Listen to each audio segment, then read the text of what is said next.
Hello, hello, hello, everyone. Good morning. Mike Arnold here, co-founder, Pat Trading Partners, along with Bob Iacchino. Happy Friday. Oh, boy, I'm glad this week is over. Hopefully next week it'll be quieter. I need a break. Good morning, Patrick. Good morning, Gary. Good morning, George. Good morning, Jacob. Oops, gotta hit the button. Good morning, Jacob. Good morning, John. How can I get those star logos? Well, I'm glad you asked, John. You just become a supporter of this wonderful channel. Rich, welcome. End of year sell off. Are you taking the place of Waka? Where is Waka, by the way? Haven't seen him in a while. All right. Glad everyone is here. If you are new here, please do give us a chance and consider subscribing, ringing that bell, and hitting the like button. Now that that's out of the way. George, so happy next week is a short trading week. Yeah. One day shortened and a half a day on Friday. I wish they were just closing on Friday. Come on. Come on, give us a nice longer weekend. Oh, well. We already had Colin speaking this morning. Not much new said there. Going to keep an eye on Consumer Board leading index coming out at 9 Central. They're forecasting the same as previous, which was be the leading index rolling over. But let's just see if it continues in its negative territory. Then you have the rig counts for oil traders. Pretty green market this morning except for oil and energy. Everything else green, good to go. You can see here energy is the sector that's down. Technology is leading the rally. Then consumer cyclical. Still in rally mode. 80, 20. 50 basis points favored, still in greed. Index, in terms of earnings, I didn't even look at Foot Locker, or there was just not much this morning. I'll peek at Foot Locker after. I'm just interested to see how the sneaker sales are doing from a consumer standpoint. Gamma, just showing it this way. Remember, here's the 4K level. You can see all the gamma right there. 39.50 is the only thing, and that's minor compared to 4K. Right now, we're trading 39.92, so we could see some choppier price action around the 4K area. If we really break down, then 39.50, then the next gamma is 3900. I always expect choppier reversal days. That's generally what happens. Not to say you can't get trend days, but even more so than normal, you end up with choppier, quick reversal days, and we can get wider swings. Here was the negative gamma roughly flip at 39.50. We're trading 39.93, so we're up. We're up in pretty steep positive gamma territory. So you really don't drop below into negative gamma until about 39.50. So that's a key inflection point. Just keep that in mind.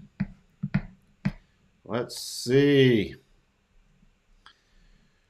George is going to take the one day off. It's annoying even when winning. Good morning, Anissa.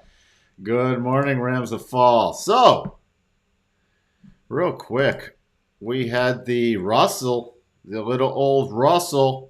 I just finally hit the last target from that little mini double that we put out yesterday afternoon. Confirmed. And then there it goes. So that is done. Just needed to check on that real quick. What am I watching in the S&P? Well, of course, look at this. The 62.5 from the decline is 39.99. That's just sort of funny with the 4K pin potential. I'm keeping an eye at 4,016.25 to 4,018. Very key little cluster right there. Up to this 4,000. What is the exact number? The 4,016.25 sets up for a minimum potential double top. I'll be keeping an eye on. That would be a mini one. So not necessarily trigger for today, but looking at next week, even though historically, besides last year, Thanksgiving week is a bullish week. And don't make short-term conclusions from 1 week. It's just like if I say, usually, more often than not, Tuesdays pull back, and somebody says, last Tuesday didn't. Well, okay.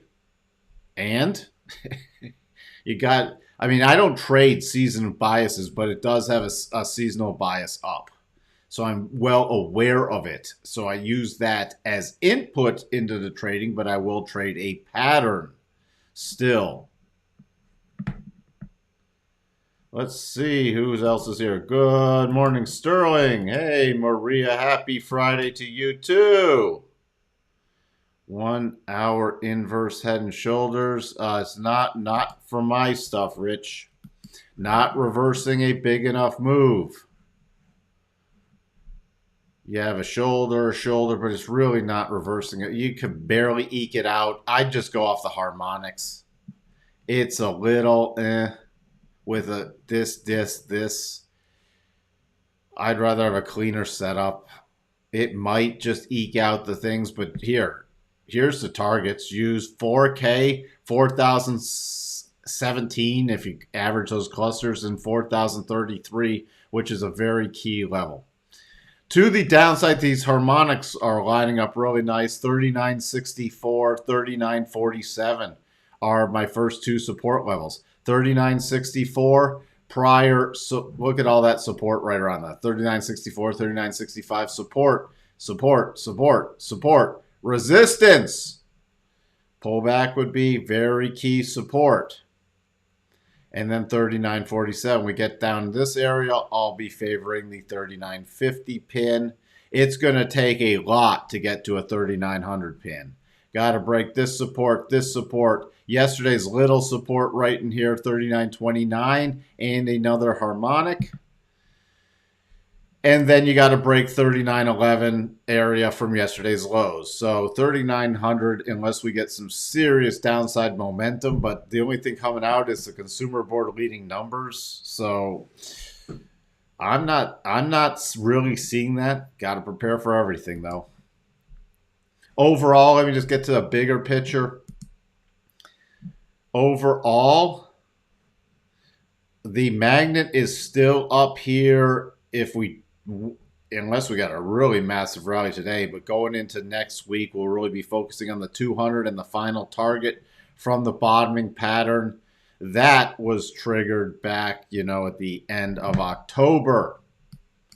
NAS, after yesterday's little pullback to rotation zone, rotating up today would be an aggressive rotation and %B buy if it does close above yesterday's high only. Key areas besides using the retracement harmonics, just like I was using on the S&P. You got a cluster area between a prior harmonics that I still haven't pulled off because we topped out there. I can update them, but it's about 11,895, 11,900, 11,971, and then major areas 12,047, 12,050. Key support, the harmonics going to line up really nice in here, about 11,750 area, 11,676, then 11,602. So I'm going to be watching to see for that, if we get that daily close for that move up, and then the key levels to make a potential double top. Again, that would just be a potential. It has to get to at least 11,971.25. Dow, pretty much the same rotation up. It would be the %B buy on the close above yesterday's high. Watching to see how it closes in relation to this 33,758 level, 62.5 harmonic. I don't need to go through. Major support is 33,485. Lots of selling pressure up here above 34,000. So that's my magnet target for today. Russell, besides the short-term already concluded trade.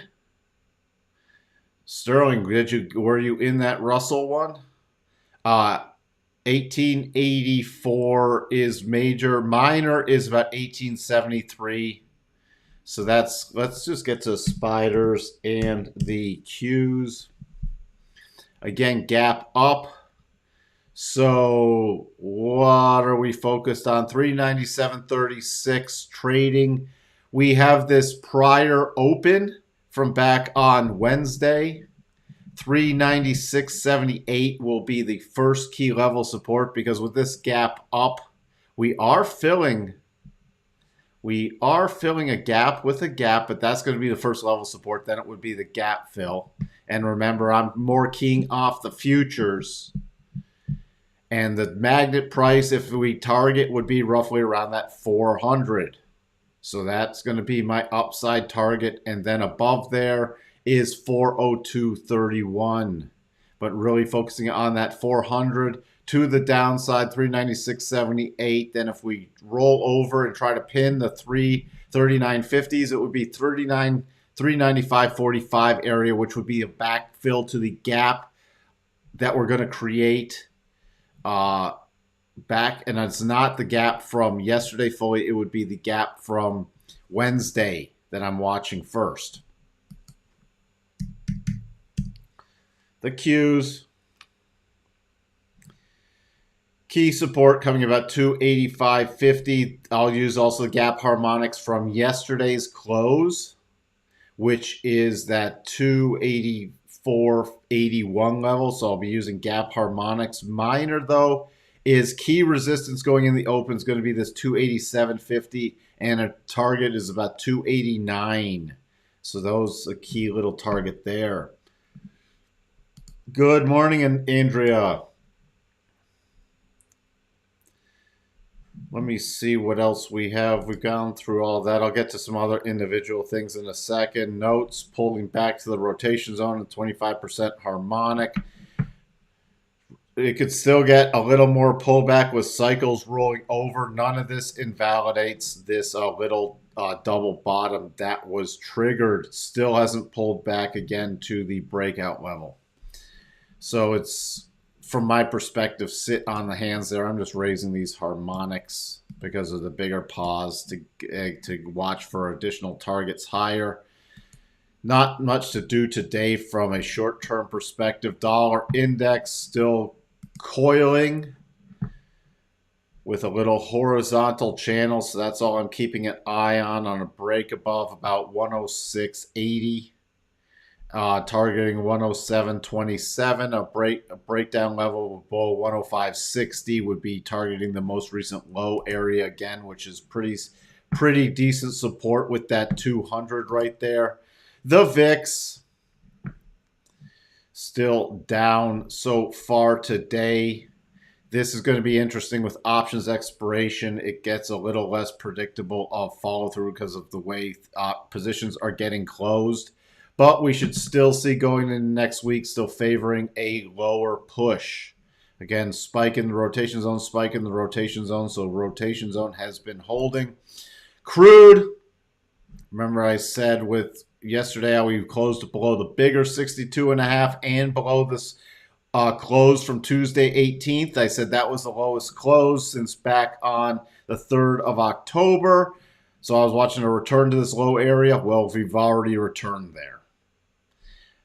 So at this point, watching for support coming in today around there, but not going to chase anything with crude in the short term with the daily session. What else do we have? Bitcoin still in triangle consolidation mode, waiting for the next shakeout of their Euro, just pausing in front of the 200, caught in a range. Lots of things today are just caught in this range, waiting for the next push. I would not force anything today. If you have a fantastic setup, great. Would not be forcing things. We could get, again, the whipsaw moves. Tesla coming back down, testing this low range yesterday. Key resistance is about 186. Above that, I'm using the harmonics, 189. Major support 170, 180. I'm still expecting it to retest these lows, but it is set up enough for a potential double bottom. What else do we have? I set in Sterling. I set an alarm that didn't wake me up when it triggered. The hourly triggered, so I didn't pull back after. Fair enough. Fair enough. That's why That's why sometimes the futures are nice because hey, you can just get in them and set stuff and walk away. Love when we get a little pullback after the pattern triggers. Yeah, the pullbacks are nice. I agree, Michael. Good morning. Hope everyone has a profitable trading day. Again, don't force anything today. Waka Waka will return when we start trending down again. You're welcome, Michael. Let's see what else. I know we had Sterling put out a GPS. I can never get... You know what? GPS needs to... again, it's already... It triggered the double. Yesterday gave a pullback. And I was not... Sterling pointed this out to me. It triggered even this weekly double. Paused at the 50. Gave a pullback yesterday. And the day before. 2 opportunities to enter this. And now gapping up to look right to the first target. So... I mean, this is a longer term play for a stop raise. Would not be chasing it here at the open, but would be watching for a potential pause and a partial gap fill. Longer term, we could get the bigger gap fill now. Major support coming in at 1284. But that gap did, and I missed this one, did trigger and now has hit that first target holding above the daily 200. Just from a bigger perspective, again, hitting that weekly 50. There's a fair amount of stopping points in here, but this could run with the not a lot of overhead major resistance. It could still run back up for a bit. This is one, especially now that it's hit the stop, this is aggressively raising the stop from my book. Where else? Yeah, nothing shaking on Shakedown Street. Oh boy. At least we got the heart of town. Let's see. All right. My best double trades have all been the pullback to the candle bodies, increases the reward to risk immensely. Yes, and that's why, again, if you don't get, remember, every trade trigger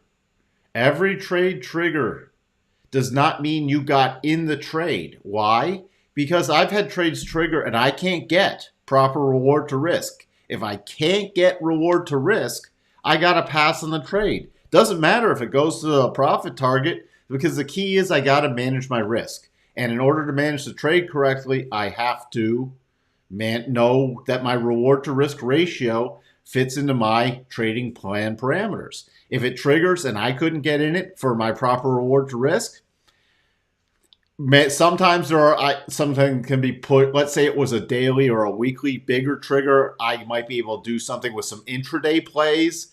That's why I could still use those key levels to target more micro time frames as it goes towards. But hey, there's trades that trigger that even go to full profit that is like, hey, I wasn't on the train because reward to risk is not there. And the worst thing a trader can do is start messing with the reward to risk ratio. Oh, well, this one's going to work out. I can go less than what I need.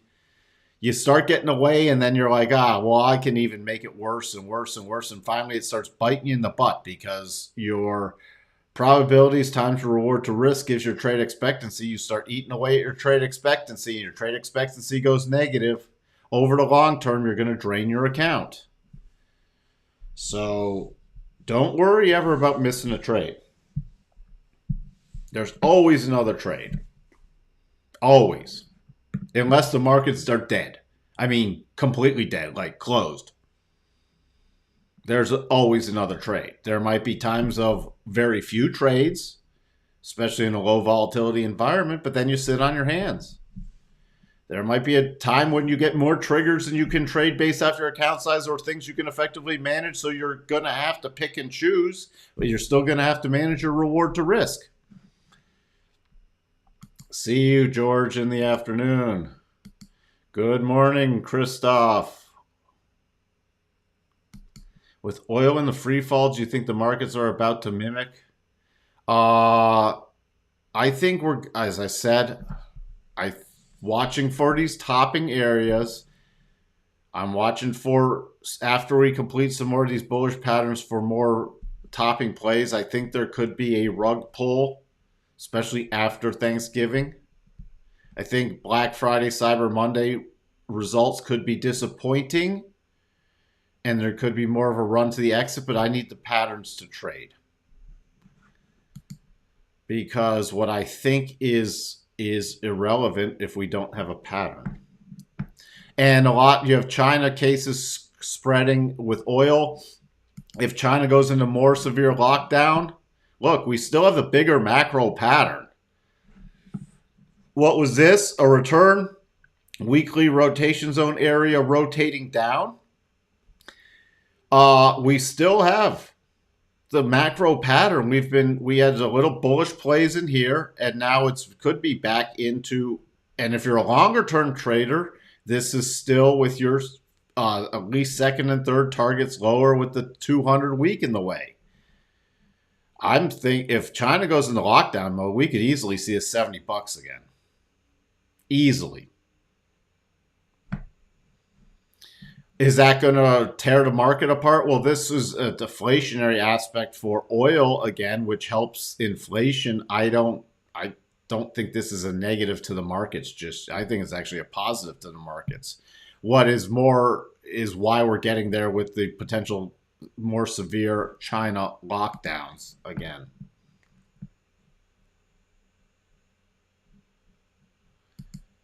Why would I hate that?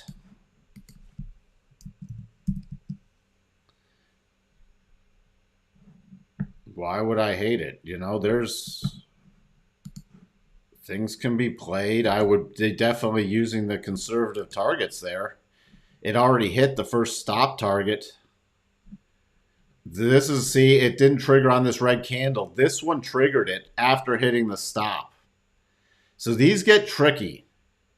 I generally like to pass on these after the first target's been hit, if it's at all questionable and I have to filter out trades. I don't, because this did not trigger it. Do not trigger a double bottom on a red candle. Especially this went to first target after. Even if you went with this, even if you went with the aggressive targets, which I would not do in AMC at this point. Look, it went to the first target regardless. This, if I have too many trades on the table, this is a hard pass for me just because of the structure of the way it triggered. Now, this first target area can definitely be used again, and if I was going to structure a trade here, I'd be utilizing this 814 area, then 859 to 903 for intraday trades higher. Could this easily return to the 200? Yeah. I think people are absolutely moronic that think this thing's going to the moon again. This thing will probably unravel and declare bankruptcy, but it's still tradable. So it's not, you can even trade ARK. You can look, I think Tesla's going boatloads lower, but look, I have a double bottom set up on Tesla. Can it still be traded? Yeah. So lots of stuff that I think is garbage that's going down. Not like something else. Not that this is garbage, but this is an insanely overvalued company. But is it tradable even to the long side for short-term trades? Yeah. Would I want to own it in a core portfolio that sits there and I'm going to go to sleep and just, call it a day with NVIDIA? No. But it's definitely tradable, even though it's way, way overvalued. I mean, PDE 67.75 right now. Come on, man. But let's say there's a long trade. We still technically can hit higher prices before this thing falls. There's trades set up, potential setups here. So might hate the long-term ownership, but a short-term trade, they're two different things. Now, if something's completely on the verge of bankruptcy, that's a whole nother story. Meaning on the verge of bankruptcy, because now you have something else that is macro. And generally, companies on the verge of bankruptcy, I don't want to trade from the long side. You're welcome, Rams of Fall. I was just referring to your dislike of junk stocks that are gamifying the markets and bankrupting. Well, I agree. But maybe some foolish traders can, if it's a valid setup, you know. Yeah, it's AMC. I mean, let's just see into the open. And not much going on. Be prepared for sharp and sudden reversals. Tick very bullish off the open. So, but I'd be, again, surprised to see a lot of follow through. So far, no follow through on the futures. Yeah. See, here's another example. Just want to show something. No. All right, so that's about your only thing going into the open is you got this little that already hit the stop. That might have stopped it out, actually. Yep, that's done. After hitting the first stop reduction target. So there's not much going in the open. Fridays, especially option expiration Fridays. All right, I'm gonna see everybody this afternoon. Everyone have a safe Friday trading. My advice is don't force anything. By the way, daily cycles should be getting back to the bottom beginning of next week, so we could then see another push higher, which is interesting. Just glancing at something on the macro, because we still have weekly cycles at the top and the daily cycles are cycling back down. So we could still see another push higher, and then we get top again. Interesting setup, post-Thanksgiving potential. With that, I shall see everybody this afternoon. Have a great trading day. Bye.